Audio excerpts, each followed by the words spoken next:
dinámica, ¿no? Entonces, hemos dicho que a todo paciente tenemos que evaluar lo que es el nivel de conciencia, frecuencia cardíaca, temperatura, llenado capilar, pulso, presión arterial, oximetría de pulso y el gasto urinario, ¿no? Entonces, lo mismo, igual esto hemos visto, las monitorizaciones también, lo que es hemos visto cuáles son las no invasivas, ¿no es cierto? Y entre ellos estaba, por ejemplo, aquí tenemos la frecuencia cardíaca, está la presión arterial, y tenemos lo que es la saturación de oxígeno y la temperatura, que estaríamos hablando de 20, ¿no es cierto? Entonces eso también lo habíamos visto. En el monitor ustedes van a encontrar como PANI.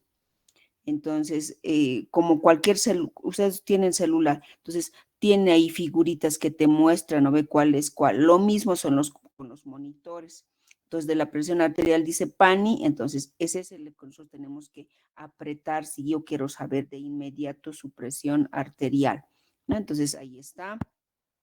Hemos visto también eso, la frecuencia cardíaca que también hemos visto, ¿no es cierto? Hemos dicho que es por la conducción cardíaca y esto se va a detectar, ¿no?, la actividad eléctrica por esta imagen que nosotros podemos valorar. Hemos dicho que tenemos de 5 electrodos, de 3 electrodos, ¿no? Y lo que no tienen que olvidarse es que el electrodo, lo que es el LL, es el que te reporta la temperatura, ¿no? Entonces, cabe aclarar también, el rojo que ven, ese es RA.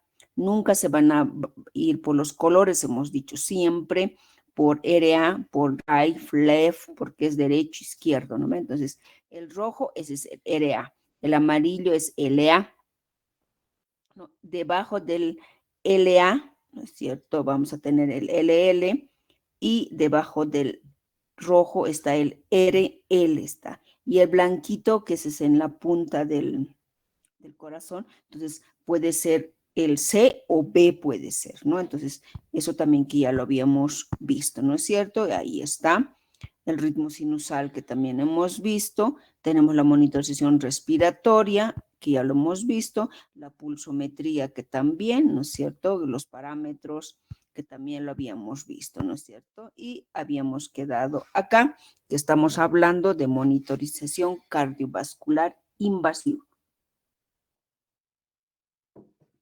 En la monitorización cardiovascular invasivo, ¿no es cierto? Como dice su nombre, invasivo, tenemos, bueno, esto atraviesa lo que es la barrera de la piel.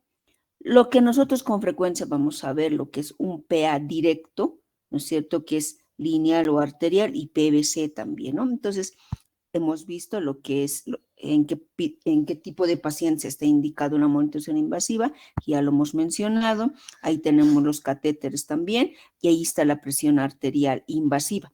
Ya les decía yo que en la arteria radial es ahí donde se coloca lo que es una bránula, una 20, ¿no? Lo más común que utilizamos, y se va a conectar a través de domos directamente al monitor. Entonces me da una presión arterial exacta, ¿no? Pero yo les decía también, ¿no?, que como es invasivo, hay riesgos de que el paciente pueda presentar isquemia de miembro en el cual está insertado esta bránula, ¿no? Entonces, o puede ser un proceso infeccioso. ¿Por qué? Porque imagínense, es invasivo, ¿no? Puede ser que no se cumpla con todas las medidas de bioseguridad. Entonces el riesgo también va a ser mayor, ¿no? Ahí tenemos. Eso también, ahí están las curvas de la presión arterial, que es más exacta porque es directo, ¿no? Entonces, esto también lo habíamos visto y hemos quedado acá, que este es otro tipo de monitorización, pero es continuo. Estaríamos hablando de monitorización de la presión venosa central permanente. Como verán acá, lo mismo se conecta al monitor, va a estar conectado, ¿no? Al monitor está conectado. Entonces nos dice, ¿qué es la PVC? Pues la PVC, en este sentido, como es un monitoreo permanente, nos va a permitir evaluar lo que es hemodinamia o el estado clínico del paciente. Y como pueden ver ustedes en la imagen, ahí está su PVC. Este está en el monitor. Entonces, directamente, igual a través de los domos, está con catéter venoso central y a través de los domos se va a colocar o se va a instalar al monitor y continuo va a ser, ¿no? Entonces, la PVC, ¿no? PVC pues significa presión venosa central. Entonces nos dice que corresponde a la presión sanguínea a nivel de la aurícula derecha o vena cava superior. Entonces, la PVC, ¿cómo o para qué sirve? Para ver cómo está la volemia del paciente, ¿no? Cómo está trabajando lo que es la parte del músculo cardíaco y cómo está el tono también. En ese sentido, los valores normales, cuando nosotros manejamos, por ejemplo, en la aurícula derecha, es desde 0 a 5 centímetros de agua. Y cuando es en la vena cava superior, eso no va a modificar. Es de 8 a 12 centímetros de agua, pero acá vamos a manejar lo que es en milímetros de mercurio, porque está monitorizado, ¿no es cierto? Entonces, por lo tanto, los valores normales, cuando es continuo en milímetros de mercurio, nosotros vamos a manejar de 2 a 8 milímetros de mercurio, ¿no es cierto? Y si quiero convertir, entonces se puede hacer la conversión, ¿no es cierto? Multiplicando por 1.36, ¿no es cierto? Que es la conversión en centímetros de agua. Eso también hemos practicado ya, ¿no? ¿Cuáles son las complicaciones? Como cualquier procedimiento invasivo, pues tiene complicaciones. Les voy a no creo que hoy pueda, mañana voy a subirlo los videos que tengo de una presión venosa, cómo se instala, para que ustedes también vayan viendo, ¿no es cierto? Y son PVCs permanentes. Entonces, las complicaciones, ¿cuáles son? Un traumatismo venoso, infección local, un catéter, necesitamos, por ejemplo, el catéter venoso central no permeable, o presiones inexactas también, porque a veces se pueden desconectar, entonces ya la configuración cambia, entonces puede ser, o el mal funcionamiento también de los equipos, entonces esos son los posibles complicaciones que puede presentar.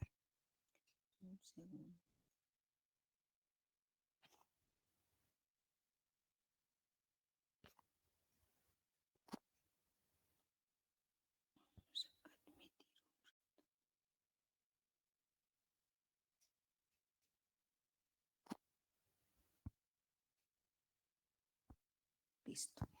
Entonces, tenemos el catéter de Schwann-Ganz, que esos catéteres de Schwann-Ganz, como pueden ver, tenemos de 6 lúmenes, de 5 lúmenes tenemos. Entonces, esos catéteres tal vez no lo vean, ¿no? Pero es importante que ustedes conozcan, porque yo solo una vez vi, pero en el hospital del tórax, ¿no? En la unidad de hemodinamia es donde yo vi. Estos catéteres se instalan en unidades de hemodinamia, ¿ya? Entonces, el lugar que colocan simplemente, pues, como es invasivo y como es de acuerdo a especialidad, como les decía, he visto en el hospital del tórax, ¿no es cierto? Entonces, para su conocimiento, pues, este tipo de catéter de Schwann-Ganz, ¿no? Van a permitir analizar lo que es el perfil hemodinámico también del paciente, ¿no es cierto? Cuando el paciente está con hipotensión o hay una hipoperfusión también que es inadecuada. Además, como es invasivo y ustedes verán, sí directamente mide la presión de la aurícula derecha, ventrículo derecho, arteria pulmonar, ¿no? Puede ser capilar pulmonar y también puede calcular el gasto cardíaco. Entonces son procedimientos invasivos, ¿no? Que se realiza en unidades de hemodinamia. Entonces, por les decía, tal vez de internas puedan ver o tal vez cuando ya estén trabajando, pero entonces es muy raro porque se realiza solo en unidades de hemodinamia.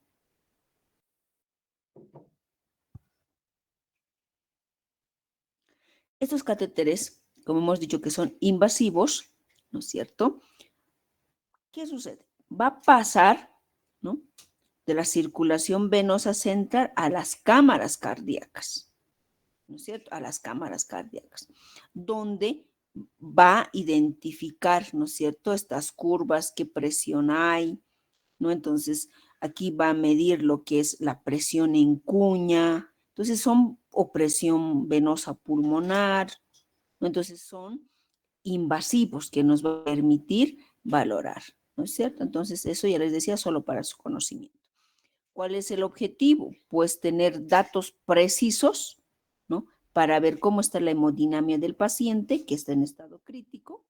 Además, es captar las presiones de arteria pulmonar, captar las presiones del enclavamiento pulmonar y capilar pulmonar también, y captar lo que es la presión de la aurícula derecha y ventrículo derecho también, ¿no? Entonces, son procedimientos invasivos. Aquí tenemos lo mismo, como igual hay que calibrar para hacer los controles, y ahí tenemos lo que es el eje flebostático y la calibración, ¿no es cierto? Entonces, eso no va a variar. Lo mismo como la PVC se hace la calibración, ¿no? Cuarto espacio intercostal, línea media axilar, ¿no? Entonces, posteriormente, cuando el paciente ya está con el catéter, se hacen las verificaciones si los lúmenes están permeables o no están permeables. Nosotros vamos a hacer el verificar, ¿no? Entonces, eso es lo que nos hace referencia. Ahí tenemos cómo están. Como verán, tiene varios lúmenes, por lo tanto, todo tiene que estar permeable, ¿no? Entonces, ahí está. Y cuando el paciente está con el catéter, se ve de esta manera, ¿no? Entonces, son presiones más invasivas. Por les decía, muy rara vez lo pueden ver porque son procedimientos que se realizan en unidades de hemodinamia. Como cualquier otro procedimiento, también tiene complicaciones. Las complicaciones pueden ser desde el momento de la inserción, cuando ya está con el catéter y cuando vamos a retirar el catéter. Entonces, durante la inserción, ¿qué pueden presentar? Arritmias cardíacas, supra o puede ser ventriculares también. Además, pueden presentar bloqueos, pueden presentar también un neumotórax, ¿no? Una neumonitis también pueden presentar, o pueden presentar hemo también, embolia, infección del sitio de inserción del catéter, ¿no? Pueden presentar también hematomas o contaminación del catéter cuando no se cumple con todas las medidas de bioseguridad. ¿Y qué cuidados de enfermería tenemos que tener con este tipo de monitorización? Pues tenemos que ver todo el proceso, cómo se ha instalado durante mantenimiento y el retiro. Entonces, por lo tanto, nosotros tenemos que ser bien responsables en el manejo cuando tengamos este tipo de pacientes. Y el manejo también va a ser de acuerdo a su complejidad, ¿no es cierto? Entonces, por lo tanto, se tiene que cumplir de acuerdo al protocolo de manejo, ¿no? Entonces, es eso, jóvenes señoritas, respecto a la monitorización. Les escucho. ¿Tienen alguna duda, pregunta, jóvenes?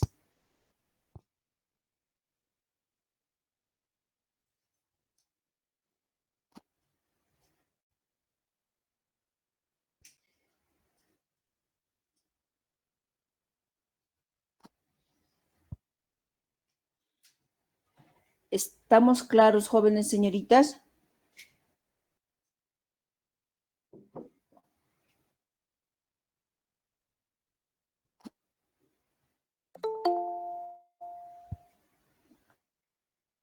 Jóvenes señoritas, ¿alguna duda? ¿Está claro?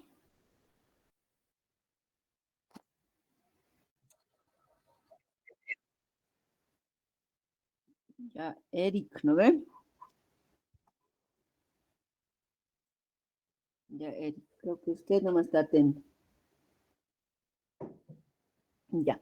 Entonces, vamos a ver, y esto también tiene laboratorio, lo que es electrocardiograma, ¿ya? Electrocardiograma es importante ustedes sepan cómo se hace, en qué lugares se colocan también lo que son las perillas. ¿Por qué? Porque ustedes en emergencias van a estar, entonces ahí va a ingresar a quirófano, hagan electro, entonces ustedes lo pueden rapidito instalar y después cada equipo, como ustedes ven, o sea, si ustedes tienen celular, hay de diferentes modelos, ¿no ven? De marcas, todo. Lo mismo son estos equipos.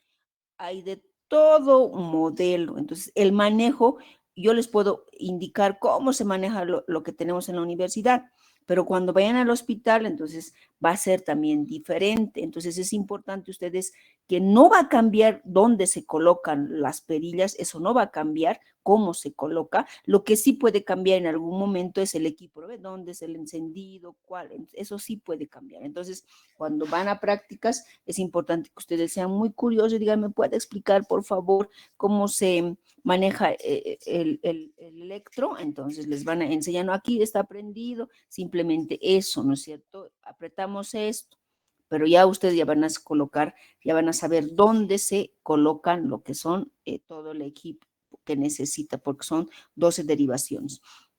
En ese entendido, nosotros vamos a recordar, ¿no es cierto? Porque hemos dicho que el ritmo cardíaco se debe porque hay una conducción eléctrica, ¿no es cierto? Entonces, en ese entendido nos dice el electrocardiograma es la representación gráfica de la actividad eléctrica, como pueden ver ustedes. Y esto de la actividad eléctrica, lo que pueden ver, ahí está, ¿no es cierto? Ahí tenemos lo que es el complejo QRS, la onda P, el complejo QRS, el segmento CT y la onda T que tenemos, ¿no? Entonces, es importante que ustedes cuando manejen, ¿no es cierto? O cuando quieran identificar, ahí está el ritmo. Entonces, pues nos dice que es la representación gráfica del músculo cardíaco. Y esto, como el paciente está con electrodos, con perillas, ¿cómo se va a detectar? ¿No? A través de ese equipo, a través de esas gráficas, nosotros lo podemos identificar cuando se le realiza el electro, ¿no? Y ahí está, un electro va a ser de esta manera, como lo ven, va a ser de esta manera el electro. Ahí está. Tiene una línea isométrica. ¿Qué es una línea isométrica? Ustedes ven ahí una línea gruesa, ¿no ve? Que está aquí, una línea gruesa negra, ¿no ve? Y contando dos cuadritos está una línea, ahí está la onda P, el complejo QRS, el segmento CT y la onda T, y luego sigue yendo en línea, no va de arriba abajo, o ven así.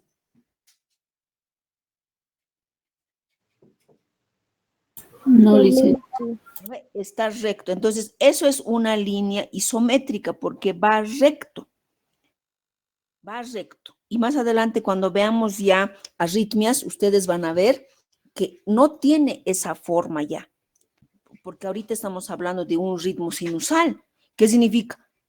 Aquí está la onda P, que está conduciendo toda esa actividad eléctrica, porque hemos dicho, la onda P es la que conduce la actividad. ¿Por qué? Porque ustedes recuerdan anatomía cuando hemos visto dónde se inicia el latido cardíaco.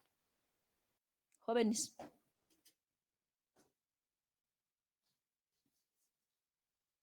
¿Dónde se inicia el latido cardíaco?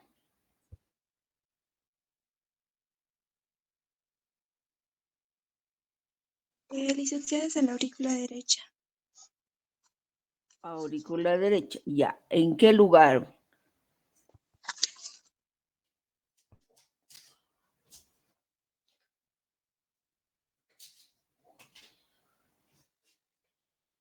¿En qué lugar, jóvenes? En el nódulo sinoauricular, dice. Eso, en el nódulo sinoauricular, ¿no ve? Ahí. donde es un marcapaso natural, donde hay una activación eléctrica, y eso hemos dicho que está representado con la onda P. Entonces, por lo tanto, siempre tiene que ver la onda P, por eso es un ritmo sinusal. Onda P, ese es el que tiene que conducir, luego recién viene el complejo QRS, luego el segmento T, y otra vez el mismo proceso. Entonces, esa actividad eléctrica nosotros tenemos que detectar. Ahora, el electrocardiograma detecta todo tipo de alteraciones, como por ejemplo, hipertrofias ventriculares, trastornos del ritmo cardíaco o cualquier alteración que ponga en peligro la vida del paciente. ¿No es cierto? Entonces, por eso es importante detectar.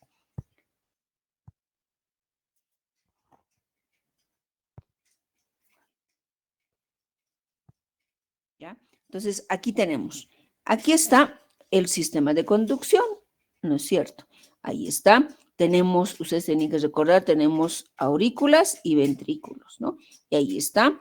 En el nodo sinusal o nodo sinoauricular inicia el latido cardíaco. Entonces nos dice, está constituido por tejido muscular y principalmente está compuesto, ¿no?, por los 4 componentes, estaríamos hablando, ¿no es cierto? Ahí tenemos el nodo sinusal o sinoauricular, el nodo auriculoventricular, el haz de His y las firmas de Purkinje, ¿no es cierto? Ahí están. Y como pueden ver ustedes aquí en la imagen, esa es la onda P, el complejo QRS, el segmento Z y la onda T, ¿no? Entonces ahí tenemos, ¿no? Aquí tenemos, por ejemplo, generación del impulso, nos dice, del nodo sinoauricular. Entonces, ese se lo considero como número 1. Ese es un marcapaso natural y va a suceder con la activación auricular, que está representado por la onda P. Posteriormente viene la conducción del nodo auriculoventricular, que va a ser el PR. Luego tenemos activación ventricular, que está representado por el complejo QRS. Y la repolarización ventricular va a estar con el segmento CT y luego con la onda T, ¿no es cierto? Entonces ahí tenemos gráficas como se ve, ¿no? Entonces podemos volver acá. La onda P es ¿no? Ahí está. Luego nos habla de la conducción auriculoventricular, que es PR. Inicio del P, ¿no?, y al final acá tenemos, por eso es PR. Luego viene lo que es la activación ventricular, que está representado por el complejo Q, R y S, ¿no? Ahí está. Luego tenemos la repolarización, que inicia con el segmento C, T, y la onda T va a iniciar. ¿Listo? Entonces, esa es la representación y eso ustedes tienen que recordar muy bien, ¿no? Entonces, aquí podemos ver, si ustedes comprenden este cuadrito, pues se puede interpretar fácilmente. Ahí tenemos los fundamentos básicos del electrocardiograma, porque el electrocardiograma es amplio, pero lo básico nosotros tenemos que saber, porque tampoco no vamos a ser cardiólogos, ¿no es cierto? Pero sí saber cuándo está con arritmia, cuándo está con fibrilando el paciente, eso sí es importante saber. Entonces nos dice, ¿no?, cuando nosotros hablamos de los fundamentos básicos del electrocardiograma, se habla de la diferencia del potencial cardíaco que se produce el latido. Entonces, ¿qué quiere decir? ¿Qué es la contracción cardíaca? Contracción cardíaca es igual a una despolarización y repolarización.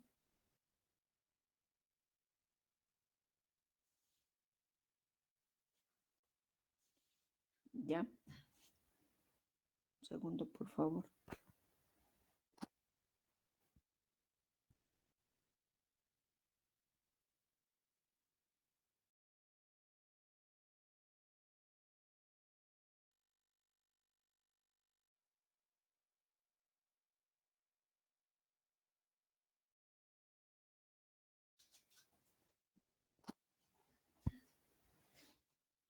Ahora sí, jóvenes, mil disculpas. Ya, entonces, la contracción cardíaca es igual a despolarización más repolarización. En la despolarización hay un impulso eléctrico, que esto es causada por la excitación y el cambio de polaridad. ¿Qué es cambio de polaridad? ¿Qué significa la despolarización? Va a haber un cambio de polaridad. ¿Qué quiere decir? En la despolarización, ¿no es cierto? Las células del interior, nos dice que eran negativas, pasan a ser positivas. ¿Qué quiere decir? Ustedes ven acá, y antes del P hay una línea, ¿no es cierto? Y eso era una línea isométrica, pero ha cambiado de polaridad cuando se activa la onda P. Ese es el cambio. Por eso dice, las células del interior eran negativas, pero cuando se activa, ¿qué quiere decir? Toda esta línea que va es isométrica, pero cuando ya está hacia arriba, se activa, entonces estamos hablando de que es positivo. Y cuando está abajo, ¿no? Por eso tenemos aurículas y ventrículos. Las aurículas están arriba y los ventrículos abajo. Entonces, lo mismo sucede con esto. Cuando es superior o por encima de esa línea, son aurículas. Y cuando está por debajo, son ventrículos, ¿no es cierto? O son negativos. Entonces, ahí podemos ver, aquí ha habido un cambio. Estaba recto y luego hay onda P, que esa ha cambiado de polaridad, ¿no? ¿Y qué pasa con la despolarización? Es cuando ya está entrando nuevamente en reposo, ¿no? Y se negativiza nuevamente. Entonces, eso es la despolarización y la repolarización, cuando nuevamente tiene que volver a ser negativos. Acá podemos ver un ciclo cardíaco, ahí está. La onda P es la activación eléctrica y esa es la despolarización, ¿no es cierto? Es la despolarización. Entonces, esta despolarización, pues, o la despolarización auricular es representado por la onda P, es representado. Y la despolarización ventricular es representado por el complejo QRS, es representado. Y luego procede lo que es ya la repolarización y va a estar representado con la onda T, va a estar representado.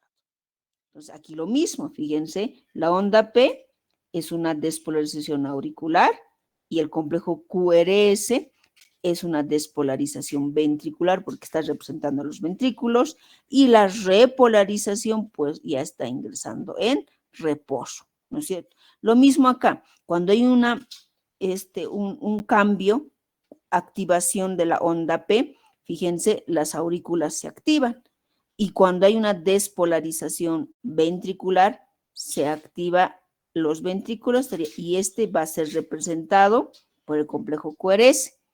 Y luego hay una relajación que estaría representado por la onda T. Ahí podemos ver. ¿Está claro eso, jóvenes señoritas? Les escucho. Disculpe, ¿puede volver a repetir? Ya. A ver, uno más. Hemos dicho, ¿no es cierto? Cuando hablamos de un latido cardíaco, pues eso se debe porque hay una contracción cardíaca y contracción cardíaca es igual a despolarización más repolarización. ¿Y qué es una despolarización? Cuando hay cambio de polaridad. ¿Y qué es cambio de polaridad? Es como, por ejemplo, y aquí está, va en línea y de pronto se activa. Y eso es lo que está pasando. Estaba en línea, se ha activado con la onda P, eso es despolarización auricular. Y luego tiene que ver auricular, ahora nos falta de los ventrículos. Entonces, la despolarización ventricular es representado por el complejo QRS, ¿no? Y luego, ya ha habido activación, ahora tiene que entrar en reposo. Entonces, La repolarización es representado por la onda T. Lo mismo es aquí está, la onda P, el complejo QRS y la onda T, que estaríamos hablando de una repolarización. Entonces, acá lo mismo, la onda P ha habido una activación eléctrica, ¿no? Con cambio de polaridad y se ve con la onda P porque se ha positivizado, se va hacia arriba, como pueden ver. Aquí era lineal y de pronto se activa, esa es la activación eléctrica, ¿no es cierto? Entonces ahí tenemos. Aquí es ventricular y está representado por el complejo QRS. Tenemos la onda T y está representado, ¿no es cierto? Ya está en reposo nuevamente. Entonces, eso es lo que se tiene que entender, qué es despolarización y qué es repolarización. Ahora sí, ¿alguna duda más, jóvenes señoritas? No, está bien, Liz, gracias. Entonces, continuamos, ¿no? Aquí tenemos lo que es la morfología de las ondas de electrocardiograma y está más completito. Tenemos aquí la onda P, fíjense, tenemos ahí el intervalo o el segmento PR, luego tenemos intervalo PR, el complejo QRS tenemos, ¿no es cierto? Y aquí tenemos el segmento CT. Todas las alteraciones que vamos a ver más adelante, siempre cuando hay bloqueos, ¿no es cierto? O cuando hay, por ejemplo, infartos, isquemias, normalmente en las isquemias la alteración va a ser en el segmento CT y en los bloqueos la alteración va a ser en el segmento PR o intervalo PR. Ahí va a haber alteraciones, ¿no es cierto? Y eso vamos a ir viendo. ¿Ya? Entonces, para el electrocardiograma, ¿qué necesitamos? Necesitamos un electrocardiógrafo, el gel conductor, que es importante, guantes de procedimiento, que eso puede ser optativo, gasas para limpiar el gel que le hemos puesto es necesario y una sabanilla donde hay que tapar, ¿no? O una toalla. Lo importante es que el paciente, y nosotros veamos la individualidad del paciente, ¿no es cierto? Ahí están. Ahí tenemos todo el equipo del electrocardiógrafo. Tenemos los cables de conexión, ¿no es cierto? Y aquí ustedes también no se van a olvidar porque todos son los equipos. Cables de conexión del aparato, lo que es del paciente. Entonces tenemos 4 cables, tenemos de conexión para las extremidades, que estaríamos hablando, estos son los cables de,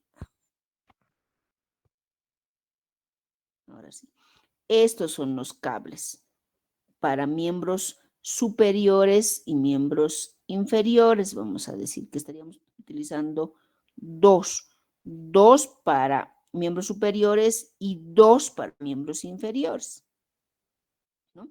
Y luego tenemos 6 cables de región precordial, que serían las 6, que son las precordiales, ¿ya?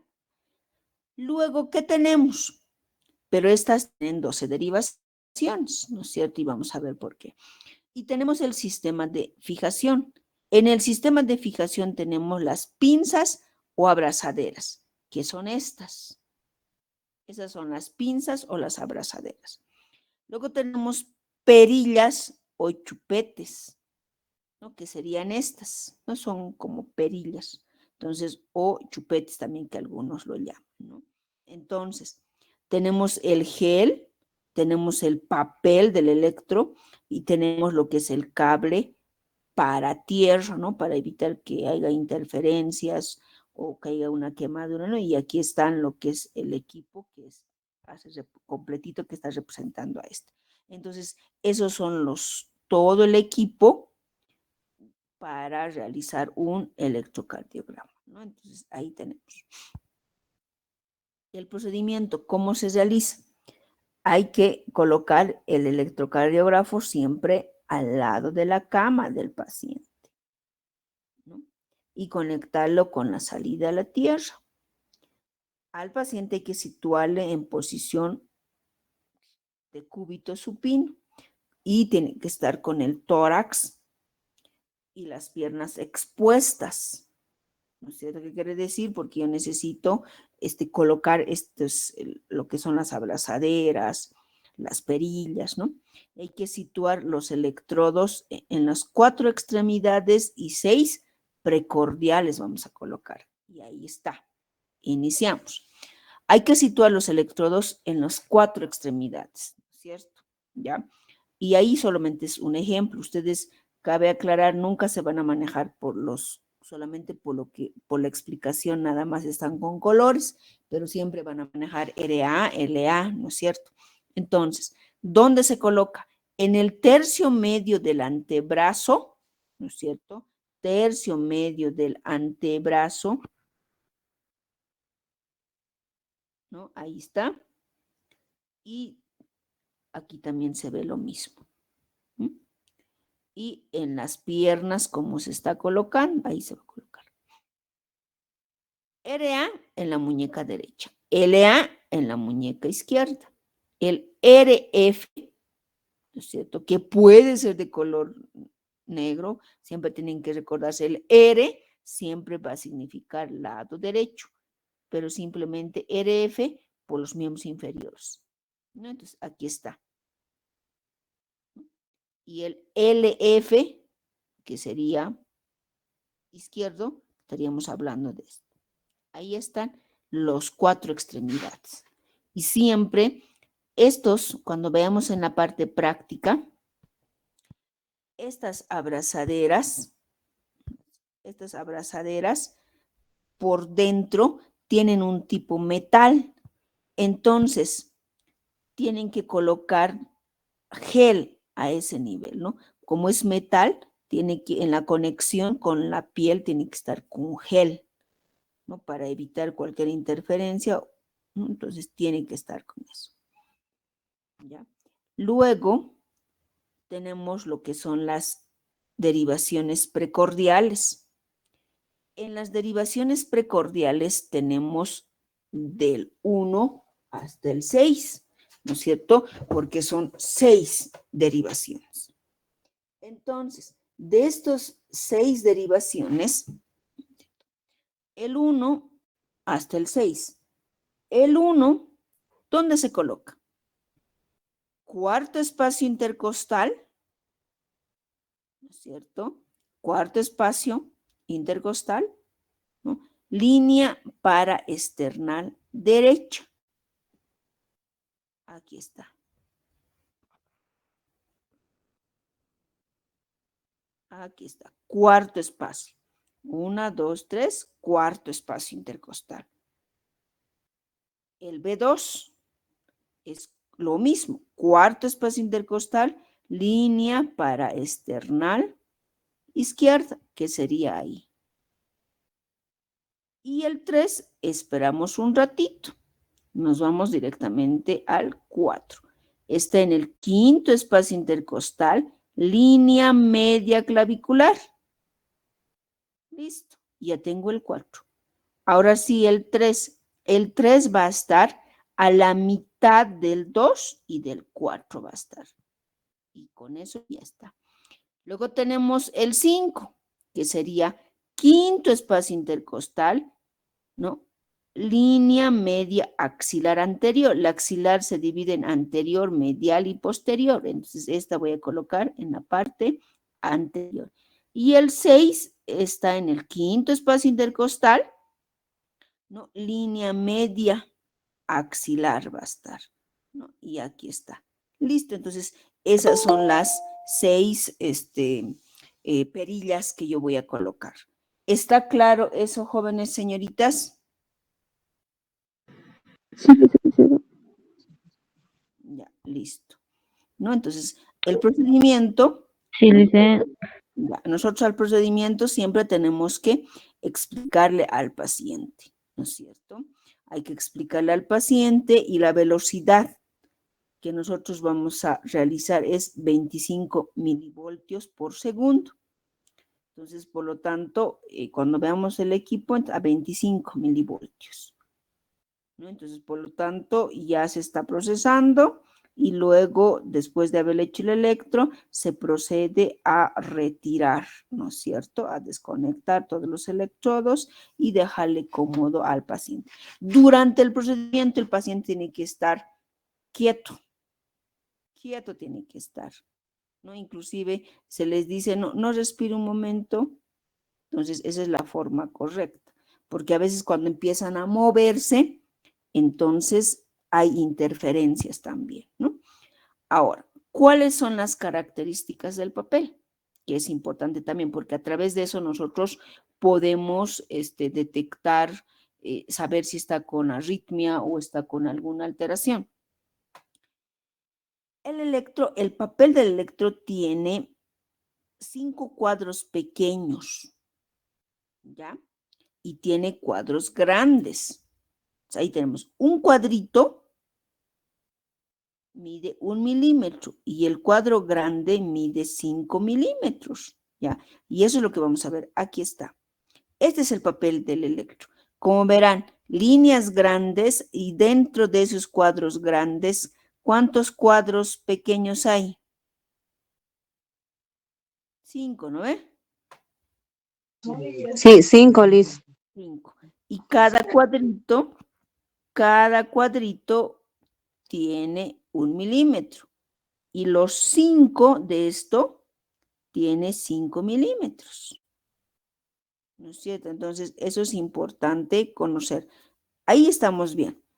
Esas son las características, ¿no? Ahora, las derivaciones que nosotros hemos visto, tenemos físicamente son 10, ¿no ven? 4 en las extremidades y 6 en el tórax. Pero cuando ya sale el resultado del electrocardiograma, se ve con 12 derivaciones. ¿Ya? ¿Por qué se ve con 12 derivaciones? Porque tengo 6 estándares y tengo 6 precordiales. Las 6 estándares son unipolares y bipolares. Las unipolares van desde ABR, ABL y ABF. Y las bipolares van 1, 2 y 3. Las precordiales van a ir desde B1 hasta B6 van a ir. Entonces ahí tenemos las 12 derivaciones, pero físicamente cuando yo coloco simplemente vamos a ver 10, ¿no es cierto? Pero se detectan 12 derivaciones. Entonces ahí tenemos, ¿no? Ahí está un electro normal, ¿no es cierto? Ahí está el ritmo, el B, lo que es el 1, fíjense, el 1.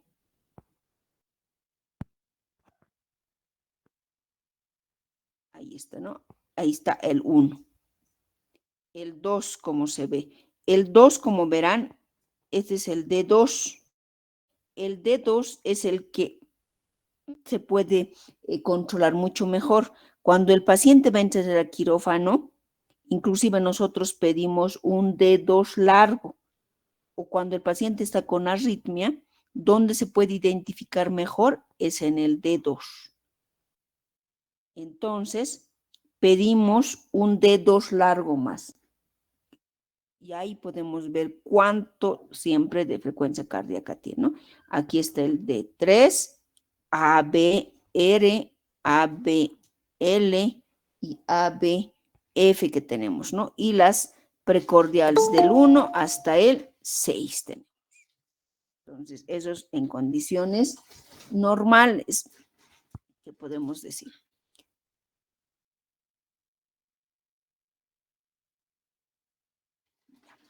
Entonces, aquí podemos ver, ¿no es cierto?, qué consideraciones importantes nosotros tenemos que tener con este tipo de procedimientos.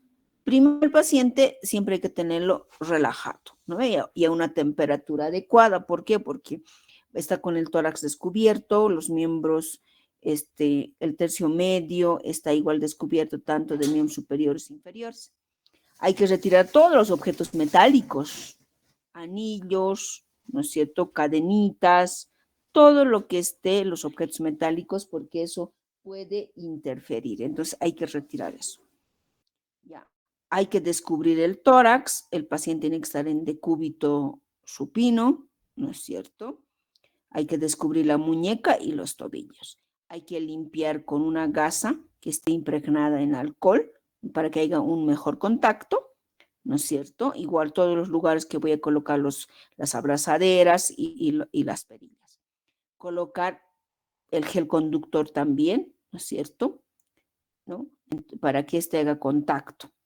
Hay que colocar los 4 electrodos, lo que son en miembros superiores e inferiores, y los 6 también que son. Y nos recomienda, los electrodos deben aplicarse en superficies que sean carnosas, ¿no? Para que haya un mejor contacto. Hay que conectar cada uno de los cables a su electrodo periférico correspondiente también, ¿no? Y entonces, que eso nosotros lo vamos a hacer eso en la parte práctica. Los datos mínimos necesarios que se necesitan para el electrocardiograma son, primero, tenemos que describir, ¿no es cierto?, el nombre completo del paciente, la edad, el sexo, la fecha y cuándo se le ha hecho lo que es el electrocardiograma. Hay que hacer una calibración, velocidad del papel. Aquí tenemos 25 milivoltios. ¿Qué patología tiene de base? Tal vez un paciente posparada cardíaca o infarto agudo, no sabemos, ¿no? Y qué medicación está tomando. Es importante si son antiarrítmicos. Entiendo que ayer ustedes han llevado los fármacos, todo lo que son los cardiológicos, ¿no? Si hay clínica o no en el momento de que se está realizando, porque de pronto está monitorizado, presenta, puede ser, por ejemplo, extrasístoles, arritmias, fibrilación. Entonces, en ese momento es preferible solicitar un electrocardiograma donde se va a evidenciar con mayor frecuencia. Si hay electrocardiograma anterior también, ¿no? Para hacer una comparación. El procedimiento, ¿no? Entonces, esto estamos repitiendo, los cuidados de enfermería. Los cuidados de enfermería, pues, está que nosotros al momento de realizar el electrocardiograma es importante interpretar de manera correcta lo que es el trazado del electrocardiograma. Hay que tranquilizar al paciente, hay que explicar de la técnica, ¿no es cierto? Y pedirle siempre que esté relajado y que nos colabore. En ese momento tiene que estar calladito y sin moverse, lo que decíamos, ¿no? Hay que colocar al paciente en un lugar y posición adecuada, y la habitación pues tiene que ser atemperada, no frío, porque el paciente puede empezar a temblar y eso va a hacer que haya interferencias.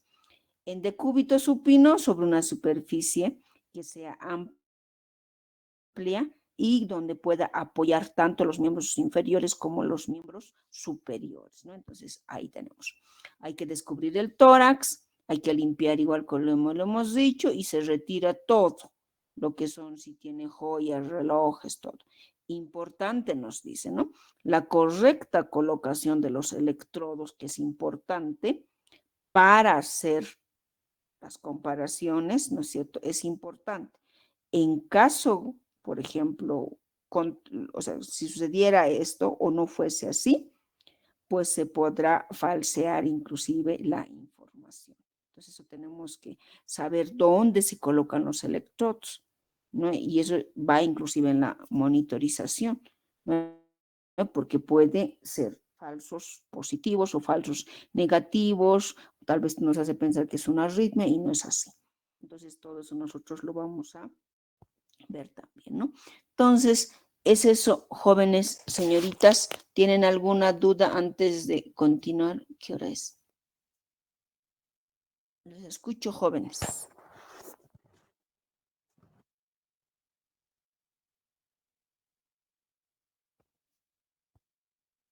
¿Estamos claros? Sí, dice. Ya. Entonces, vamos a ver esto más y luego vamos a parar ahí. Tenemos lo que es la interpretación de todo lo que hemos visto ahorita, ¿no es cierto? En la interpretación es estamos volviendo a repetir lo que les decía hace un momento, ¿no? Tienen que conocer, esta es la onda P, es la activación eléctrica, es la despolarización auricular, luego tenemos el complejo QRS, que es que es la despolarización ventricular, tenemos luego lo que es el segmento CT y la onda T, que estaríamos hablando de una repolarización, ¿no? Entonces, aquí están, todo este ritmo cardíaco en condiciones normales. Un ritmo sinusal no lo vamos a repetir porque ya lo hemos dicho, ¿no es cierto? Que quiere decir que siempre tiene que ser conducido por la onda P, seguido del complejo QRS, ¿no? Y el complejo QRS tiene que ser precedido, estar siempre antes la onda P. El ritmo tiene que ser regular, puede haber una variación de 10%, ¿no es cierto? Y el parámetro, pues estamos hablando de 60 a 100, ¿no es cierto? Es lo que nos hacía referencia.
Ya, jóvenes, ¿me escuchan? Creo que se perdió la señal, ¿me escuchan?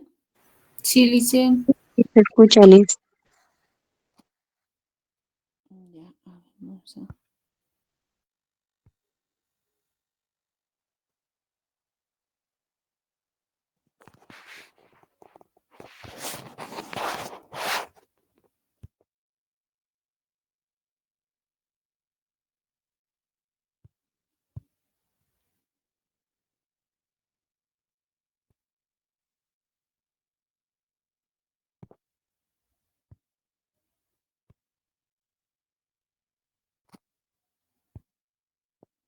Ya, entonces, estábamos viendo esto, ¿no es cierto?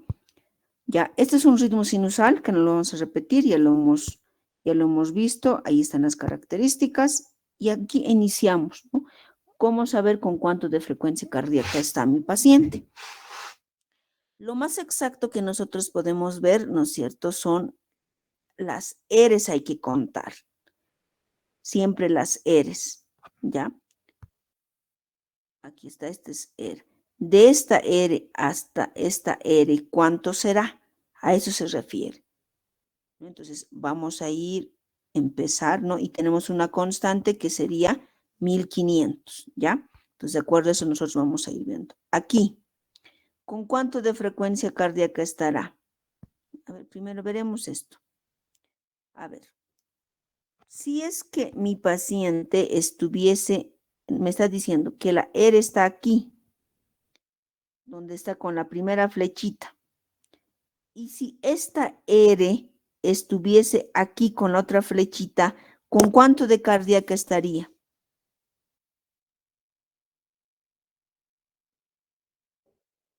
Sí, 1500 es la forma. ¿Qué significa? 1500, ¿cuántos 25. cuadritos hay? ¿Cuántos cuadritos hay aquí? 5. 5. Entonces, 1500, 25. ¿cuánto? 1525. No, no, no, no. Dividan a ver. Con 1500 dividimos en 5. Sí.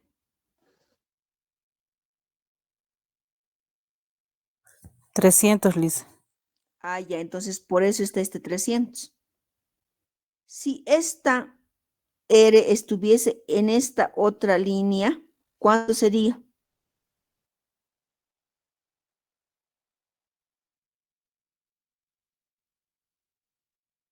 150. 150, Lisa. Ahí está 150. Si esa otra R estuviese aquí donde está la otra flechita, 100, Lisa. 100. Y si estuviese aquí donde es la última flechita, 75. exacto. Ahora vámonos aquí. En este primero, ¿con cuánto está? El primero. ¿Con cuánto de frecuencia está?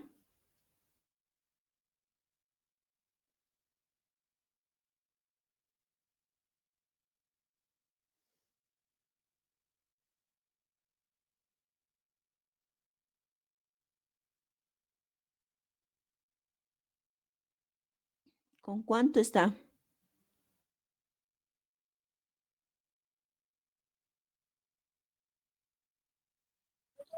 No logro ver bien, Lisa, en los cuadritos. Y a ver, vamos a ver cuántos cuadritos son. Sí, no se logra ver bien clarito. Ahora,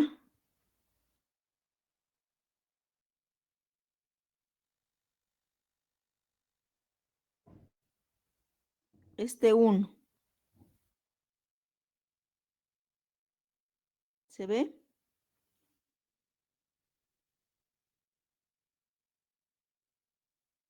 A ver, No se ¿cuántos? visualiza muy bien, Liz. Ya, a ver, se los voy a contar yo cuántos cuadritos son. ¿Cuántos cuadros grandes son? Eso les voy a decir, ¿cuántos cuadros? Porque son cuadros grandes y dentro de esos cuadros grandes hay cuadros pequeños, hemos dicho, ¿no? Entonces tenemos 1, 2, 3, 4, 5, 6, 7. 7 cuadros tenemos. 7 cuadros es.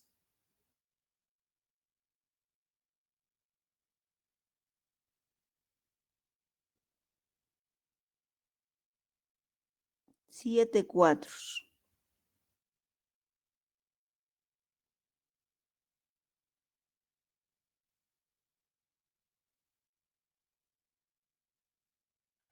¿Cuánto sería?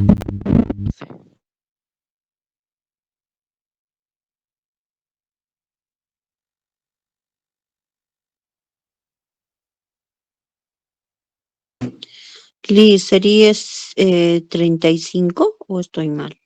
Si cada cuadrito tiene a 5, Y son 7 cuadros. 7 por 5, 35. Y, Y o es 1500, ah, 1500 dividido entre 35, ¿cuánto? 214 sería, dicen.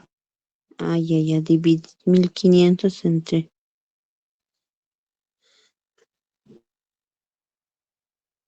¿Cuánto sale?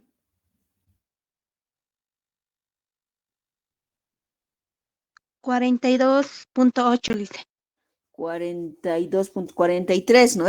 Entonces Sí, estaríamos con 44. 43 latidos por minuto estaríamos hablando. ¿No? Porque ustedes tienen que, son 7 cuadros grandes y cada cuadrado grande tiene 5 cuadritos pequeñitos. Entonces sería 7 por 5 como lo han hecho y ese resultado se divide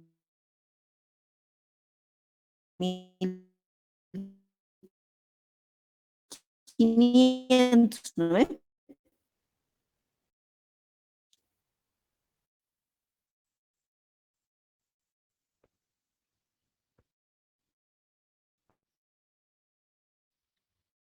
¿Estamos bien?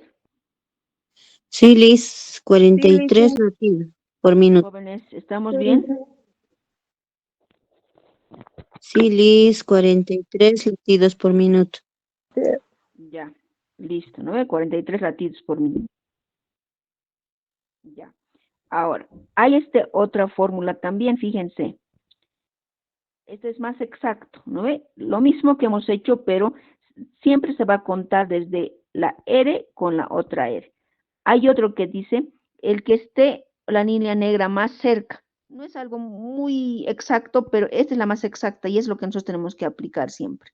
Fíjense, ¿cuántos cuadritos aquí hay? Son 15 cuadros pequeños. Entonces, 1500 dividido entre 15 son 100 latidos, ¿no ve? Y así se va controlando. Esta es una tercera que va a contar cuadros grandes nada más. Esto se utiliza en un ritmo sinusal normal. En arritmia es otra fórmula. Fíjense, cuadros grandes. 1, 2, 3, 4, 5. Entonces, cuando son 4 cuadros grandes, sí, se utiliza la constante 300 vamos a utilizar. Entonces, 300. 300 dividido entre 5, ¿cuánto es? 60 latidos por minuto, ¿no es? Sí, Liz. Sí, Lice. Ya. Entonces, así se va controlando. Entonces, creo que esto está claro y ahí vamos a parar para después continuar ya con arritmias, con otro tipo de latidos. ¿Alguna duda, jóvenes? Porque, por ejemplo, esto es para arritmia, que eso lo vamos a ver. No ahora. En clases vamos a ver eso.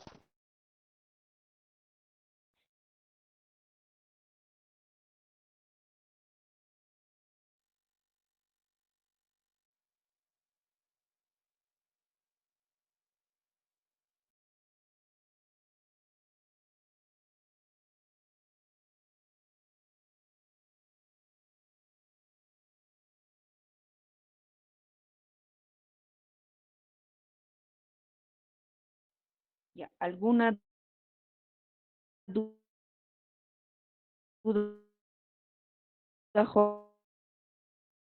joven?